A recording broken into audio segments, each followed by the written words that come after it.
नमस्कार, मैं हूं आपके साथ शिप्रा झा। न्यूज 18 के स्पेशल बुलेटिन में आपका स्वागत है।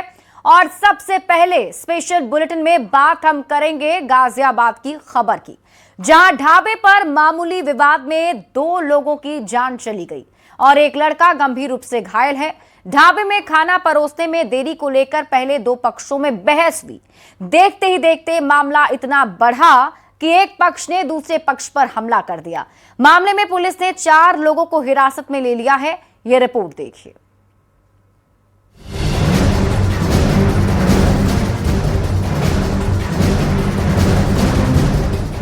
गाजियाबाद के खोड़ा थाना क्षेत्र में शुक्रवार देर रात डबल मर्डर से सनसनी फैल गई।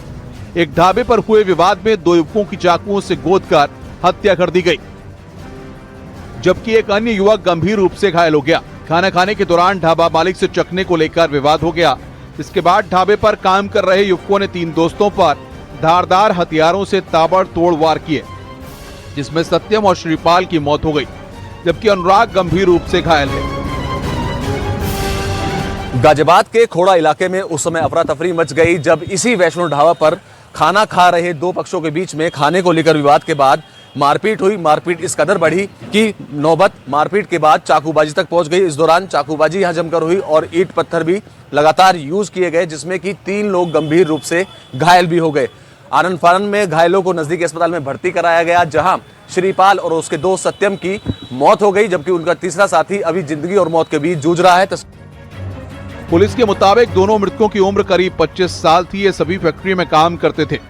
सत्यम, श्रीपाल और अनुराग रिक्शा में शराब पी रहे थे। इन्होंने अपनी रिक्शा ढाबे के सामने खड़ा कर रखा था। ढाबे से शराब के साथ खाने का सामान मंगवाने को लेकर ढाबा कर्मचारियों से इनका विवाद हो गया। पुलिस ने ढाबे और आसपास लगे सीसीटीवी कैमरों की फुटेज खंगालना शुरू कर दी, ताकि फरार आरोपियों की पहचान की जा सके। मंगाने को लेकर दोनों पक्षों में विवाद हुआ। विवाद इस कदर बढ़ा कि चाकूबाजी तक नौबत पहुंच गई थी, जिसमें सत्यम और श्रीपाल की दर्दनाक मौत भी हो गई, जबकि उनका एक साथी जिंदगी और मौत के बीच में जूझ रहा है। वहीं मौके पर पहुंची पुलिस की 3 अलग अलग टीमें गठित कर दी गई हैं और उसके यहाँ काम कर रहे हैं। छोटू, कल जो घटना हुई थी आप यहीं थे? जी जी। तो क्या घटना हुई थी? खाने को लेकर विवाद हुआ था? बता नहीं सकते। फिलहाल पुलिस ने मामला दर्ज कर पूरे घटनाक्रम के हर पहलू से जांच की जा रही है। इलाके में पुलिस बल तैनात कर दिया गया है ताकि शांति व्यवस्था बनी रहे। 3 अलग अलग टीमें गठित कर दी गई हैं और पुलिस के द्वारा ये भी कहा जा रहा है कि मामले का जल्द ही खुलासा कर भी दिया जाएगा। हालांकि पुलिस के द्वारा 4 ऐसे लोगों को हिरासत में लिया गया है जो मौके पर मौजूद थे और इस बात का संदेह भी जताया जा रहा है कि वो लोग भी घटना में शामिल हो सकते हैं। हालांकि पुलिस के द्वारा इस बात की भी कवायद की जा रही है कि सीसीटीवी के आधार पर आरोपियों की पहचान कर उन्हें जल्द से जल्द पकड़ा भी जाए। कैमरा पर्सन सतीश के साथ अमित राणा, न्यूज 18 उत्तर प्रदेश। मेरठ के बहसुमा में दरिंदगी की शिकार नाबालिग गैंग रेप पीड़िता ने इलाज के दौरान दम तोड़ दिया। आरोप है कि प्रेमी ने लड़की को बंधक बनाकर दोस्तों के साथ गैंग रेप किया है। इस खौफनाक वारदात और आरोपियों की धमकी से डरकर पीड़िता ने जहर खा लिया था। पुलिस ने मुख्य आरोपी को गिरफ्तार कर लिया है। पुलिस मामले की गहन जांच में जुटी हुई है।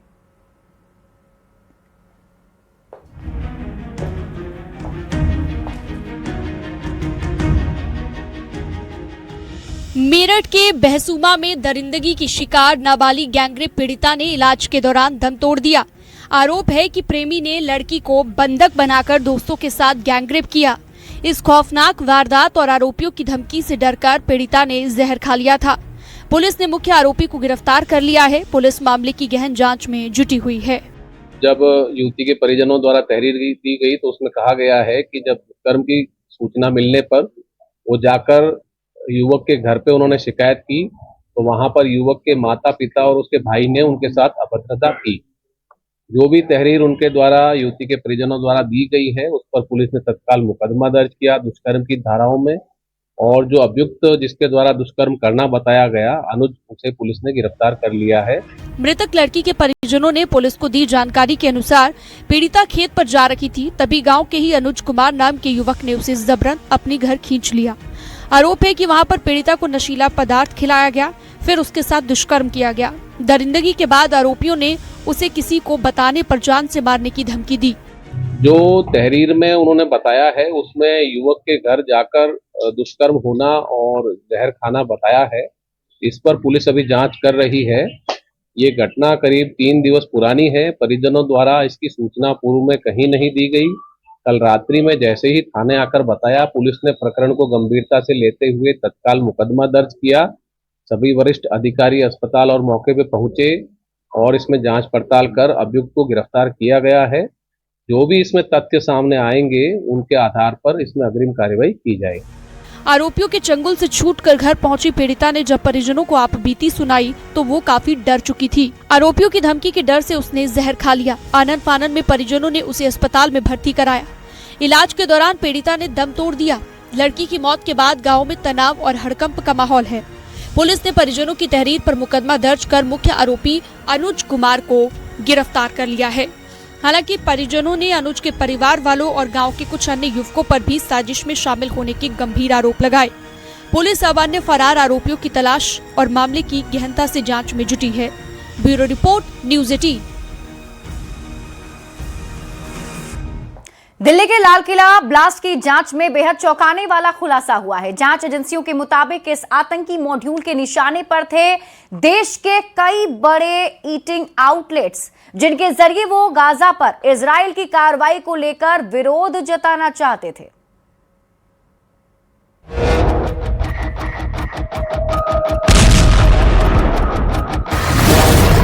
लाल किला ब्लास्ट पर बड़ा खुलासा।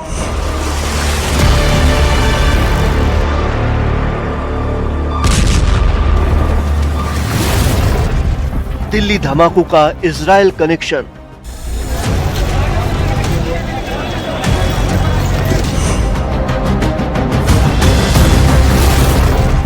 ईटिंग आउटलेट पर अटैक की प्लानिंग।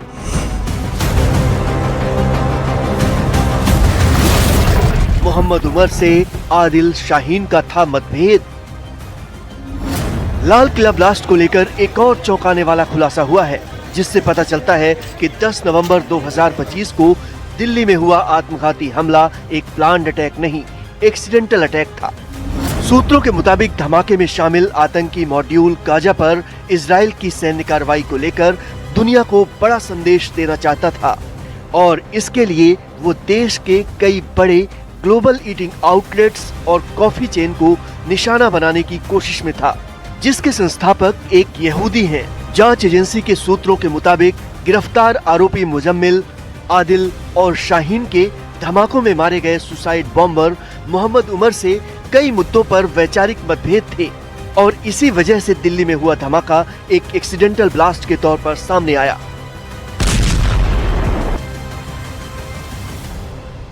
दिल्ली धमाका जिसकी जांच देश की अलग अलग जांच एजेंसियां कर रही हैं, उनको एक बड़ी जानकारी हाथ लगी है। दरअसल जो इसमें मॉड्यूल था जिसमें 9 लोगों की गिरफ्तारी हो चुकी है, डॉक्टरों का मॉड्यूल था, उसके निशाने पर देश के नामी गिरामी ईटिंग आउटलेट थे और वह उन्हें निशाना बनाने की फिराक में थे। जांच एजेंसी को ये भी जानकारी हाथ लगी कि एक तरफ मोहम्मद उमर था, दूसरी तरफ 3 लोगों का मॉड्यूल जो अंसारुल गजवाए हिंद को फिर से रिवाइव करने की योजना बना रहा था। अलकायदा की विचारधारा पर अपनी गतिविधियां चलाने वाले अंसारुल गजवाए हिंद का टॉप कमांडर जाकिर मूसा 2019 में मारा गया था, जबकि एक और कमांडर 2021 में मारा जा चुका है। अब तक इसके ज्यादातर कमांडर मारे जा चुके हैं। ये जो मॉड्यूल था अंसार उल गजावते हिंद, जिसका कभी सरगना जाकिर मूसा कश्मीर में मारा गया आतंकी हुआ था, उसकी विचारधारा को ये देश के अलग अलग हिस्सों में फैलाना चाहते थे। जाकिर मूसा एक आतंकी था, कश्मीर में सक्रिय था और जो अंसार उल गजावते हिंद था वो आतंकी संगठन, उसका अल कायदा की विचारधारा से वह प्रभावित था। अब जांच एजेंसियां ये पता लगाने में जुटी हैं कि कौन कौन से संस्थान इस व्हाइट कॉलर आतंकी मॉड्यूल के निशाने पर थे।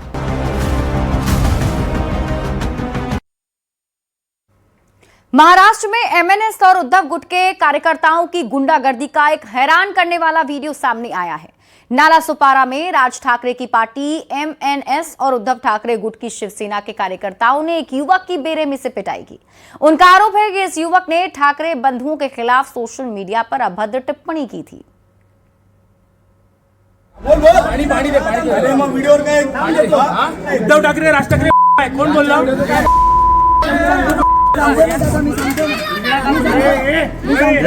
क्यों बस आई जवळ आहे फक्त.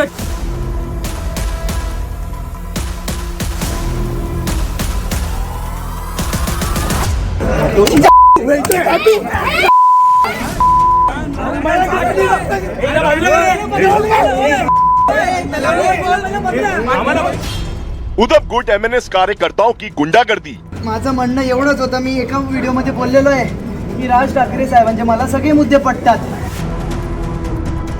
आई जवळ आहे फक्त चड्डी बाकी ठेवल्या.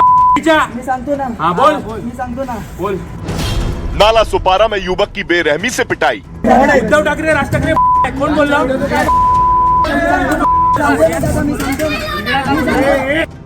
महाराष्ट्र के नाला सुपारा में एक युवक की बेरहमी से पिटाई कर रहे ये राज ठाकरे की पार्टी एमएनएस और शिवसेना उद्धव गुट के कार्यकर्ता हैं. इन लोगों का आरोप है कि सूरज शिकरे नाम के इस युवक ने सोशल मीडिया पर राज ठाकरे उद्धव ठाकरे के खिलाफ आपत्तिजनक टिप्पणी की थी. इसको लेकर एमएनएस और उद्धव गुट के कार्यकर्ताओं ने पहले उसकी सरेआम बेरहमी से पिटाई की. कार्यकर्ताओं की भीड़ ने युवक की पिटाई और उसके साथ हुई बदसलूकी का वीडियो बनाया और उसके कपड़े उतारकर उसे शहर के कई इलाकों में घुमाया गया.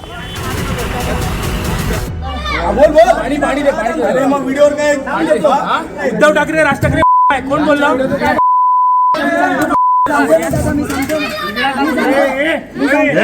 क्यों बस आई जवळ आहे फक्त. ठाकरे भाइयों के कार्यकर्ताओं की गुंडागर्दी तब तक जारी रही जब तक इस युवक से उन्होंने माफी मंगवाकर उसका वीडियो नहीं बना लिया.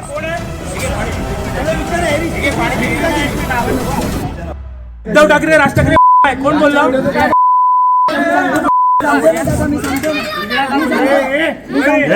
क्यों बस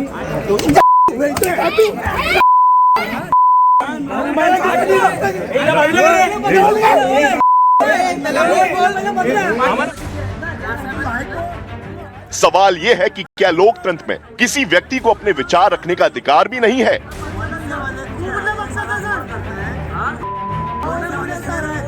क्या मामूली बात पर किसी भी सभ्य समाज में एक व्यक्ति को इस तरह की सजा दी जा सकती है?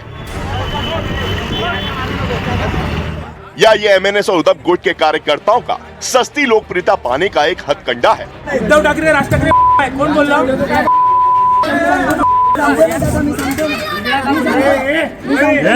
क्यों बस. बेंगलुरु से एक महिला पर पालतू कुत्ते ने जानलेवा हमला कर दिया. इस हमले का बेहद खौफनाक वीडियो सामने आया है. कुत्ते के हमले में महिला बुरी तरह घायल भी हो गई है. महिला को 50 से ज्यादा टांके लगाने पड़े हैं.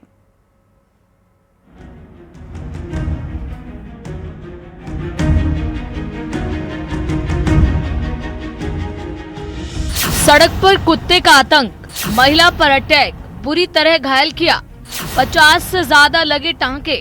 बेंगलुरु का ये दहशत में डाल देने वाला मंजर है, जहां एक पालतू कुत्ता महिला पर झपट पड़ा. महिला सुबह के वक्त अपने घर के बाहर सैर कर रही थी. अचानक कुत्ते ने महिला पर झपट्टा मारा. इससे पहले महिला संभल पाती कुत्ते ने जमीन पर गिरा दिया और बुरी तरह नोचने लगा. कुत्ते ने महिला की गर्दन पकड़ ली. वो उसका मुकाबला भी नहीं कर पा रही थी. कुत्ते के हमला करने के बाद उसके मालिक ने उसे रोकने की कोशिश की. वो दौड़ते हुए वहां पहुंचा, अपने दोनों हाथों से पकड़कर उसे हटाने की कोशिश करने लगा, लेकिन कुत्ते पर काबू पाना बेहद मुश्किल होता जा रहा था. कुत्ता महिला के चेहरे और गर्दन पर हमला करता रहा. तभी एक बुजुर्ग महिला दौड़ी और वहां पहुंची और उन्होंने भी कुत्ते को हटाने की कोशिश की. हालांकि बाद में किसी तरह कुत्ते के मालिक ने उसे वहां से हटा लिया, लेकिन तब तक काफी देर हो चुकी थी. महिला बुरी तरह चिल्लाती और लंगड़ाती हुई अपने घर में दाखिल हुई. शोर सुनकर वहां पर लोग जुटने लगे. जिस महिला पर कुत्ते ने हमला किया था, उनके परिवार के लोग भी बाहर निकल आए. उस दौरान वो खूंखार कुत्ता सड़क पर ही खड़ा रहा. बाद में उसे किसी तरह घर के अंदर ले जाया गया. घटना बेंगलुरु के टीचर्स कॉलोनी इलाके की बताई गई. महिला सुबह करीब 7 बजे अपने घर के बाहर टहल रही थी. उसी दौरान ये घटना हुई. कुत्ते ने अपने मालिक को भी काट लिया था. आनन फानन में महिला को अस्पताल ले जाया गया. कुत्ते ने उसके चेहरे, गले और सिर पर हमला किया. महिला को 50 से ज्यादा टांके लगे. इस मामले में महिला ने कुत्ते के मालिक के खिलाफ पुलिस में शिकायत दर्ज करा दी है. Bureau report, news 18, UP Uttarakhand.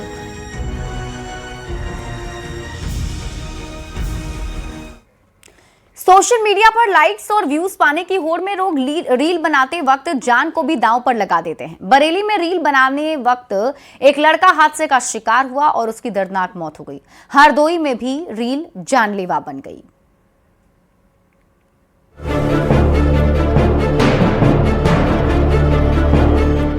Reel बनाने का शौक बना जानलेवा, रील के चक्कर में मौत से सामना, स्लैब के नीचे दबने से मौत।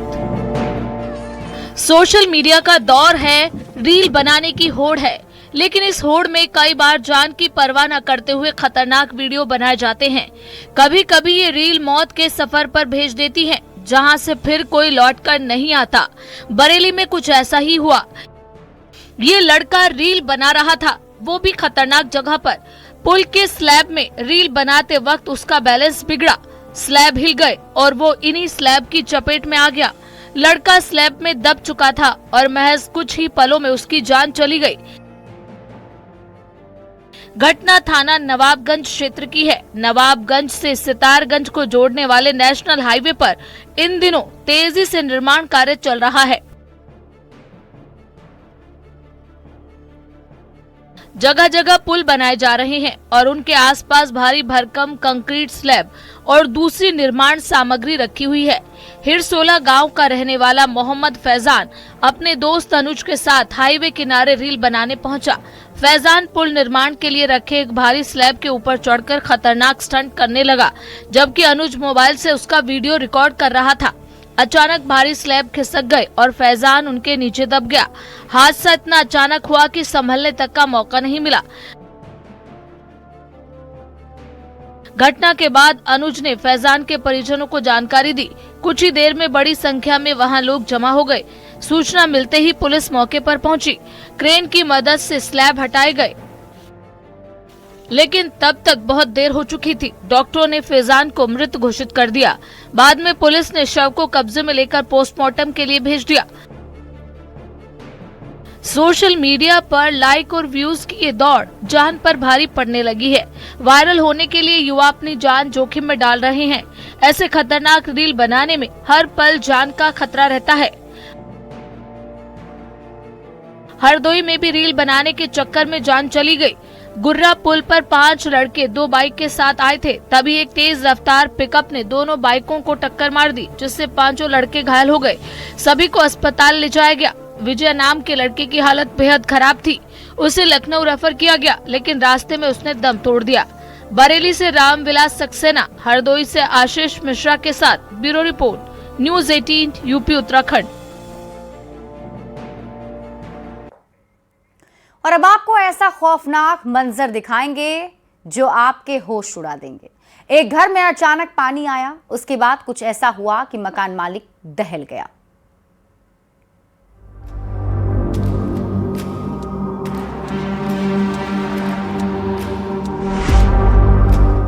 जमीन में खौफनाक मंजर।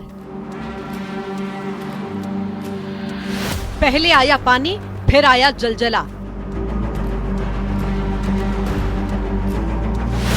अंडरग्राउंड बोरिंग में विस्फोटक लाइव।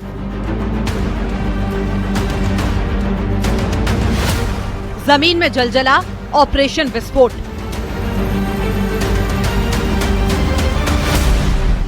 बाल बाल बचा मकान मालिक।